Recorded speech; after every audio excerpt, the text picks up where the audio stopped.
Jesus, and God, Holy Spirit. Salamat po, Panginoon, sa araw na to, Lord. Magkakaiba man po kami ng lugar, pero alam ko po, Panginoon, yung iyong Spirit, Lord, na work in us, Panginoon, ang siyang nagbubuklod, Lord God, sa amin to be, Lord God, in your presence, Lord, sa oras po na ito, Panginoon. Dalangin ko po, Banal na Espiritu, na um, we may know, Lord God, yung ibibigay mo pong message, Lord God. Pero alam ko po, Panginoon, every time, Panginoon, na pinag-uusapan ka namin, pinag-uusapan po namin, Panginoon, ang iyong mga gawa, Panginoon, ng iyong salita, Panginoon. Alam po namin, Lord, na magbibigay at magbibigay ka po, Panginoon, ng bagong revelation, Lord, sa bawat isa sa amin. Kaya, Holy Spirit, katulad po ng aming inawit, we invoke, Lord, your presence, Lord, sa amin pong kalagitnaan. In Jesus' name, this we pray. Amen. Amen. Ayan. So, mag-share screen po ako. Ah, ano ko lang po yung, ayan. Ah, hindi ko po siya. Pasensya na po kayo kung mayroon nasa gilid. Parang, ayan. Ang title po ng lesson natin or yung message ng Lord po para sa bawat isa sa atin is the place of exaltation. At syempre po, ito po ay mula pa din kay Pastor Oswald Chambers po. Lagay ko po muna siya sa present mode. Ayan, sabi dito, the place of exaltation. So, sabi ko, Lord, alam ko po yung exaltation, parang yung praise, yung nandun yung pinapraise ka. Pero tiningnan ko pa din po yung, sa dictionary.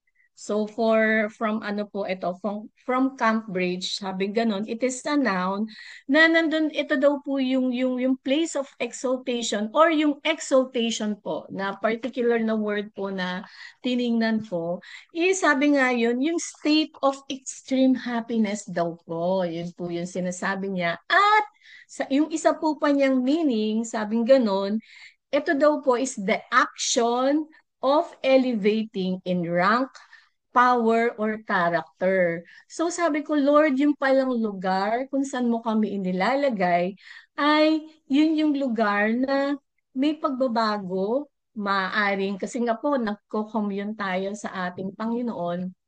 Nandun yung, nandun yung, dahil kinakausap mo kami, may nangyayari. It's either, yun nga, yung masaya kami dun sa kasalukuyang state na yun, or merong nangyayari pa rin within us. Hindi lang masaya, kundi meron kang binabago. Kasi sabi nga po, dun kami tayo pwedeng makareceive ng power. Dun tayo pwedeng makareceive ng pagtutuwid ng ating Panginoon. Doon tayo pwedeng maka-experience po ng anything na gusto pong gawin ng Panginoon din sa atin. So sabi po dito ni Pastor Oswald Chambers, Jesus took them up on a high mountain apart by themselves. So galing po ito sa Mark 9:2. So alam po natin ito na nung si Jesus ay umakyat dun sa mount o dun sa ito po yung time na yung nag-transfigure siya. At yung sinasabi nga pong them dito, kasama niya si John at kasama niya po si Peter, si John at saka si James sa lugar na ito kung saan po nag-transfigured ang ating Panginoon. So sabi po dito, we have all experienced times of exaltation on the mountain. So katulad po siguro ng tatlong disciple na to, ni Peter, James, and John, na talagang namangha po sila dun sa nakita nila na dun sa transfiguration po na scene. So sabi, we have seen things from God's perspective and have wanted to stay there. But God will never allow us to stay there. The true test of our spiritual life is in exhibiting the power to descend from the mountain. So sinasabi lang po dito nga ni Pastor Oswald Chambers na oo, nakakita tayo, nakausap natin ng Lord at sabi nga may yung napakasaya nung experience natin for the new revelation dahil nandun nga tayo dun sa place na yon ng sabi nga yung title natin is exaltation. Pero ang sabi po dito ni Pastor Oswald, hindi ang Lord hindi niya tayo pananataliin sa ganung sa ganung sitwasyon. Or dun sa ganun na parang lahat kasi nga maganda yung experience natin. Parang alam niyo po nung binabasa ko to nung etong message na to, itong devotion po natin. Parang ang naglalaro po sa isip ko kasi nasa isang conference tayo na talagang ang daming revelation ng Lord. Pero ang sinasabi po dito, yung revelation na nakuha natin dun either dun sa yan, example po yung Alders Gate or yung sa LGI po na Prophetic Summit. So, ang daming dinadownload ng Lord eh. At alam natin yung feeling natin na talagang nandun dahil may mga revelation ang Lord sa atin, dun sa mga messages niya, talagang nag-uumapaw po yung ating puso. Pero ang sinasabi po ni Pastor Oswald nga, hindi hindi hindi gustong panatiliin ng Panginoon yung nararamdaman natin na saya na yon. Kung hindi, ang gusto niya ang sinasabi niya po sa atin, yung naramdaman natin doon ay magkakaroon lamang ng katotohanan. Kumbaga, kung hinamon tayo ng Lord during the conferences, mga spiritual conferences, sabi nga po dito, yung true test ng spiritual, sabi, life natin is yung exhibiting the power to descend from the mountain. Kapag tayo po ay wala na dun sa particular place na yon, wala na tayo dun sa conference, ano na yung ating ah, gagawin. So sabi po dito, if we only have the power to go up, something is wrong. It is a wonderful thing to be on the mountain with God, but a person only gets there so that he may later go down and lift the demon-possessed people in the valley. So ginamit po ni Pastor Oswald yung account sa Mark 9 wherein Mark 9 pa din, na after po nitong nakita nitong mga disciple ni Peter, James, and John, yung pag-transfigured, alam mo, natutuwa po ako dito kasi yun na. Kasi nga, di ba, dapat nakakuha na ng power doon, may natutunan na tayo from that. Nung i-exercise na ang power, sabi po sa verse 18, 18b po ito, sabi, I ask your disciple, kasi po ito yung pagbaba nila, may demon possessed na na tao. So, ang ano po dito, tinanong ni Jesus, bakit? Sabi po nung demon, kumbaga, nung relative, nung demon possessed na to, sinabi ko po sa mga disciples nyo na, kumbaga, nagsabi ko na ika-cast out ang demon, pero ano po ang sabi sa 18b, sa verse 18b, I asked your disciple to drive out the spirit, but they could not. So ito po yung sinasabi sa atin nga na ano, hindi tayo nandoon lang doon sa place na yon.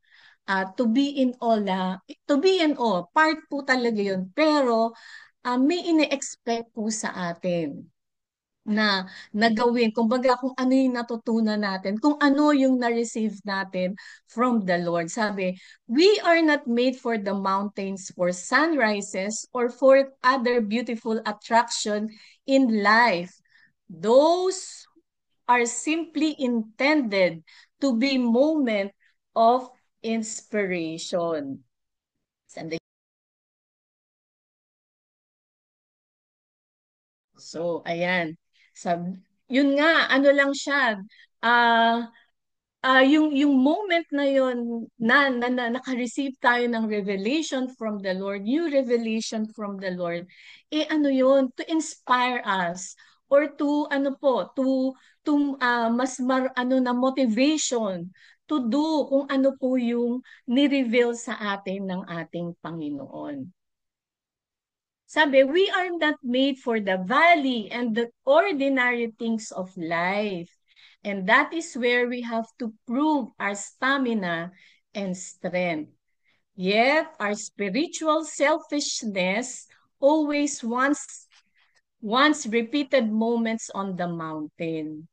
We feel that we could talk and live perfect angels if we could only stay on the mountain top. So talagang sinasabi po ng parang sa akin po hindi ah yung na-experience nga natin doon, hindi siya, hindi, dapat, ano siya, nakikarry natin siya kahit wala na tayo doon sa sinasabi po na ito na mountain top or yung place of exaltation po.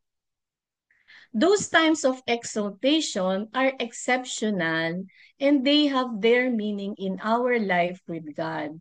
But we must be aware to prevent our spiritual selfishness from wanting to make them the only time.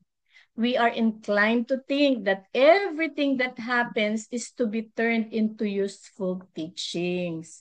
In actual fact, it is to be turned into something even better than teaching, namely character. So, ano po siya, hindi siya manatili. Sinasabi po dito ni Pastor Oswald na hindi lang siya manatili na kaalaman.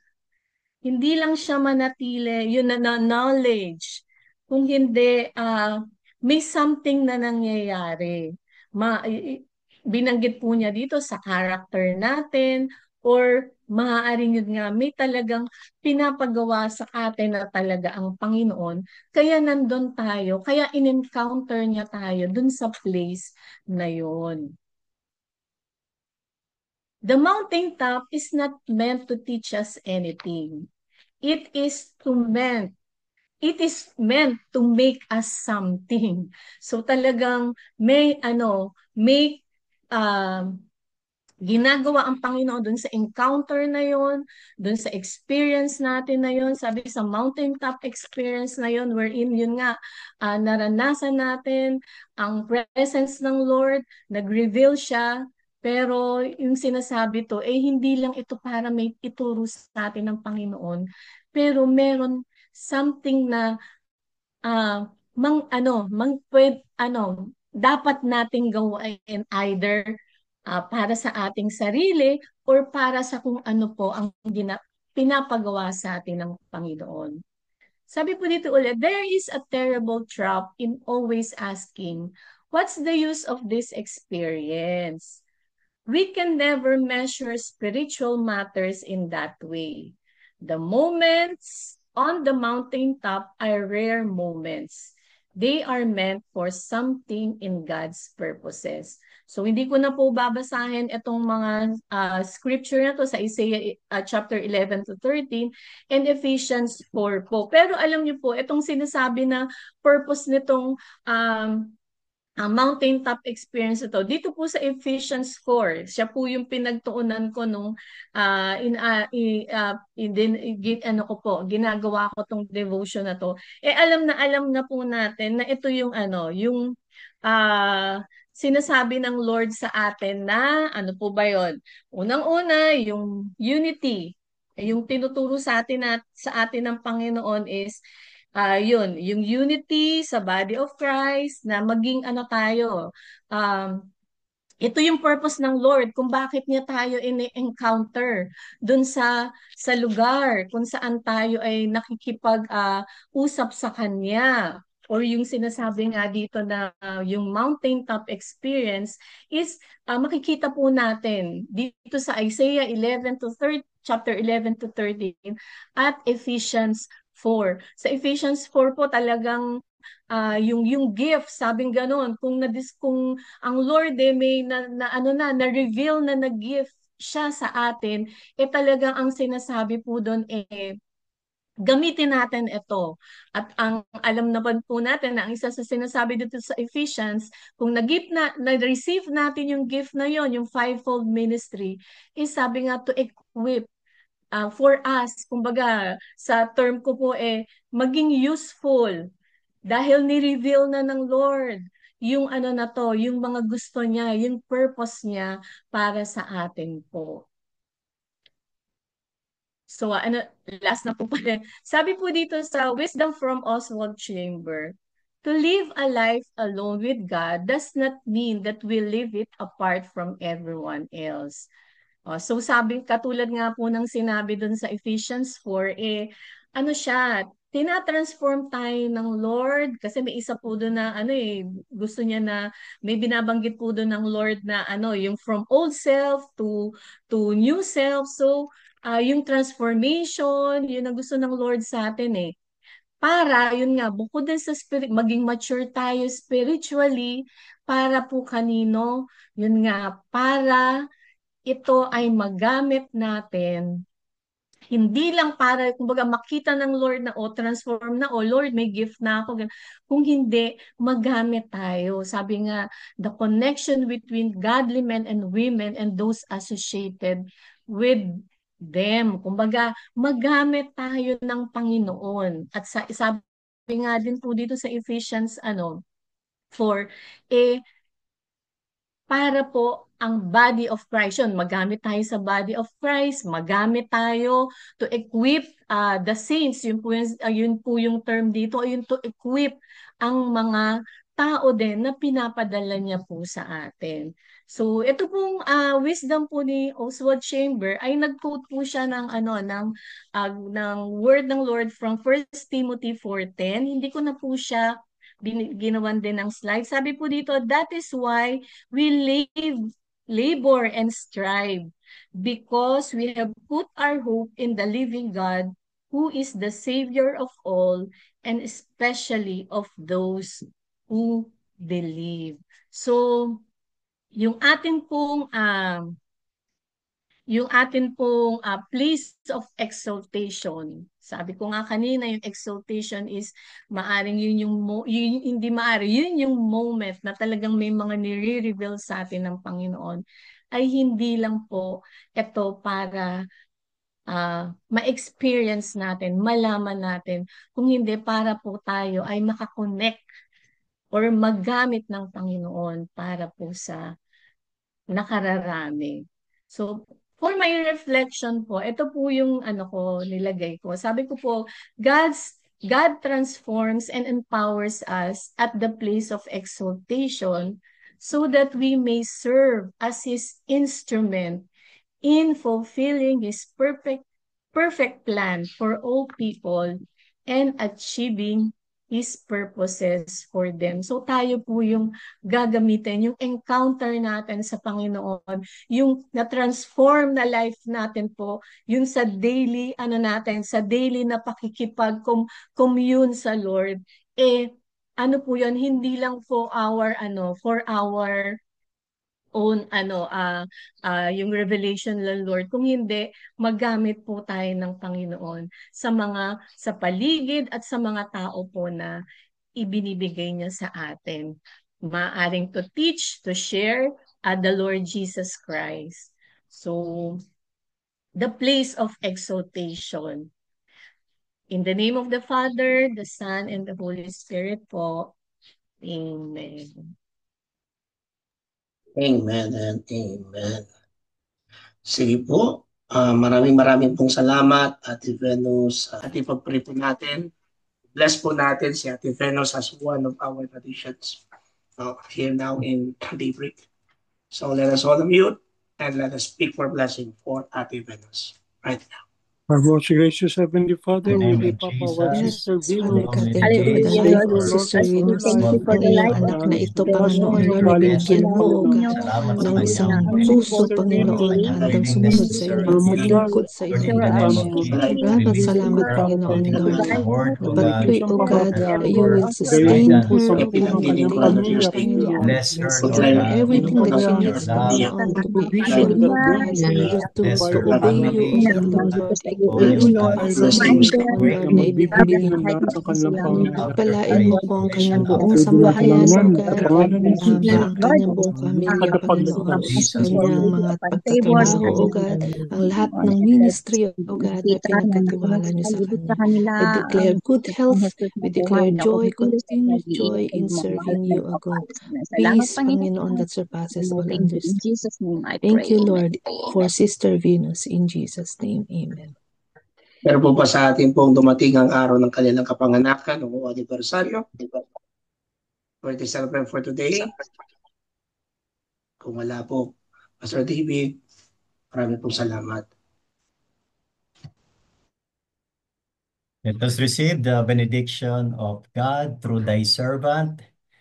In the name of the triune God, Father, Son, and Holy Spirit, receive these unstoppable blessings of provision that will meet your need and even your wants. Receive and take with you God's unfailing love that will comfort you. Receive and take with you the blessings of wisdom, that in all your decisions you will succeed. You and your family are in the hands of the Lord. No need to be afraid, no need to be worried, because you are protected now and always. Amen and amen. Amen, amen. Shalom, Shalom. everyone. Thank you, Sister Shalom Benny. po. Everyone. Shalom, shalom. Shalom, shalom po. Picture muna Shalom. po tayo.